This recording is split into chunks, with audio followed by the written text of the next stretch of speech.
Hello, welcome to another video on the channel, and if you're a regular here you'll know that my ride on the road and the gravel is a Salsa Warbird. I got this bike at the end of 2020 as a replacement for my Mason Boca. They're pretty much like for like. I wanted to go 2x. I talked about that in another video, so check out the channel if you want to know more. But one of the reasons I went with the Warbird is that at the time I wanted a Cutthroat, which is also made by Salsa and is their drop bar 29er bike. When push came to shove though, I couldn't quite commit myself to a Cutthroat and decided to stick with the Warbird so I would have some on-road capability still. Fast forward, we're now at the back end of spring 2021 and Salsa have just released their new Salsa Cutthroat for 2021. And it's got me thinking, did I make the right decision at the time?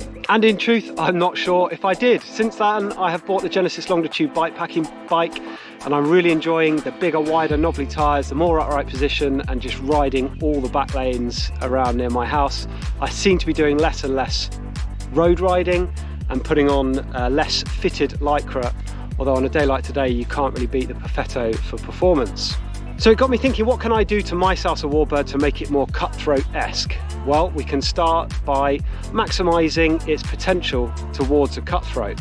So the two big areas where the Cutthroat differs from the Warbird are its geometry and its tyre clearance. So I decided to take my Warbird and try and maximise the potential of both of those elements of this bike to make it more Cutthroat-esque. I've put the 650B tyres back on. They're fitted with, they say 47mm, but they're actually in excess of 50mm, more like a 2-inch tyre here. I've raised the handlebars. I've made use of that stack height that I'd left. I hadn't cut my steerer tube. Turns out to be quite a good decision at this point. And the other change I've made is I've put the WTB saddle that it came with back on. That is a plusher, more mountain bike-esque saddle in my mind. It's the WTB Slate or SL8, and it's a saddle that thus far I'm quite enjoying and is quite comfortable. Just helps in that more upright position. I'm finding I don't need the cutout that I had on the Ergon saddle before. I also decided, having put 2,000 miles of pretty grotesque weather on this bike over the winter, that it was time for a bit of TLC.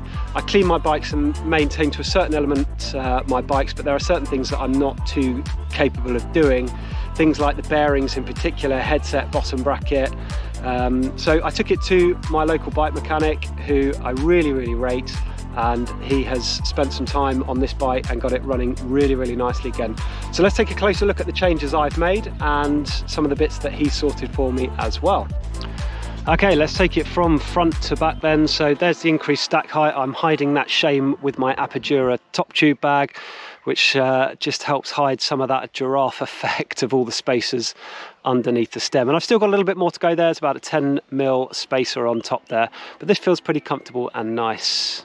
My mechanic Tom, he has sorted out the wiring, the cabling for me I should say. Before, to be honest, it was pretty erratic and had far too much length in it.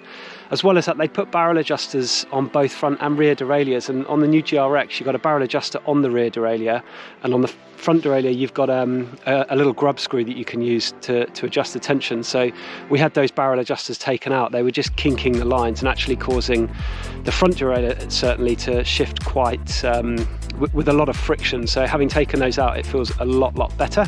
Pretty much maxing out the clearance up front here. I've done a video on the 650Bs, but that's quite a nice amount of clearance, and I could fit a knobbly in here and still have some clearance on mud, so that's all well and good. We've got new disc brake pad up front. It's some sort of carbon one because we couldn't get hold of a Shimano, my usual Shimano. Well, we got hold of one and that's gone in the rear, so he's just put a carbon one up front, which is actually a little upgrade. Whether I'll feel the difference or not, I'm not sure. Coming back, I've got the keg underneath here fitted from fabric that holds a spare tube for the 650 wheels, and I've got across to my SPD pedals, which in truth I prefer these both on and off-road anyway because of my S-Works shoes. They're as stiff as any road shoe I've ever owned. That said, they do make a bit of noise when it's really dry, sort of metal on contact sound, which isn't particularly desirable on road, especially when everything else is nice and silent.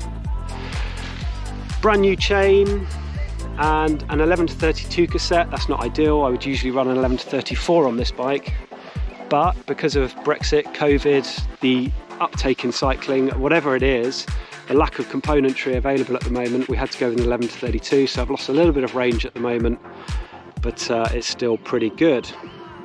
On the back, the tyre takes up a lot more of the clearance, particularly on the non-drive side. There isn't huge amounts of space down there, but there's enough, especially for a slick tyre that shouldn't pick up too much mud. And then up to the WTB saddle I mentioned, the slate, nice and comfortable, plenty of plush on there, although for WTB's range I think this is one of their firmer saddles, but coming from the Ergon Pro you wouldn't know it. The only other minor addition to mention that Tom sorted out for me is these front derailleurs actually come with a bolt that goes straight the way through there, and you butt it up against that metal plate on the frame and it gives the whole thing a lot more rigidity for better shifting basically. That was missing on my bike. Whoever set this up had never put the plate on and they'd never made the bolt contact the frame, and I wonder if that was contributing to the heavy feel of that front shift, which has completely disappeared now. So if you are running a modern front derailleur like that, just have a check down, make sure that yours is in contact with the frame there. So all in all, has making these changes done enough to put me off wanting to upgrade it? Not necessarily upgrade it, but change it for the Cutthroat. And in honesty, yeah, it has at the moment. It's so plush and comfortable on road, but yet still fast enough in this mode, certainly with those slick tyres on. I've got no issue with that. For long distance touring and stuff, it'd be absolutely ideal, certainly with all the bike packing bags on. I've still of course got the 700C wheels, which I'm running 35mm tyres on, and to most people out there that would be plenty wide enough on road, and in truth it is. If I was going to go and do a really long road ride, that would be the wheel set and tyre choice I would put back on this bike. But I'm enjoying, I have to say, the slightly higher front end. It sounds like an obvious change to make, but when you're a roadie it's all about slamming that stem and getting as low as possible. And actually with years of I wouldn't call them neck troubles, or I would have done something more about it, but certainly I've always had a bit of a stiff neck and always been cracking that after long rides, whereas having raised this front end, immediately I'm noting a sort of a more comfortable position both on the bike and then subsequently off the bike. I'm not getting those same neck troubles, so that has helped. I think you can go too far though, because what you don't want to do is shift too much of that weight too far back, so it is always a balancing act, and really a true bike fit is what would help best in this scenario to get the best position on the bike. I think that's it for today's video. I haven't actually done much riding recently. There hasn't been much good weather for it. It's been a pretty diabolical May, truth be told, here in the UK. But the good news is I think next week it looks a lot drier, a bit warmer, and there should be a lot more opportunity to get out and ride heading into the summer now. Hopefully a lot more videos to come, both on this bike and my Genesis Longitude, so do stay tuned for those. Hit subscribe so you know that they're coming in, and if you can like this video, that would be really good. Of course, as always, engage in the comments, especially if you've got a Cutthroat or a Warbird, or if you've ridden them both. Let me know your thoughts on how you find the differences between them. See you all in the next one.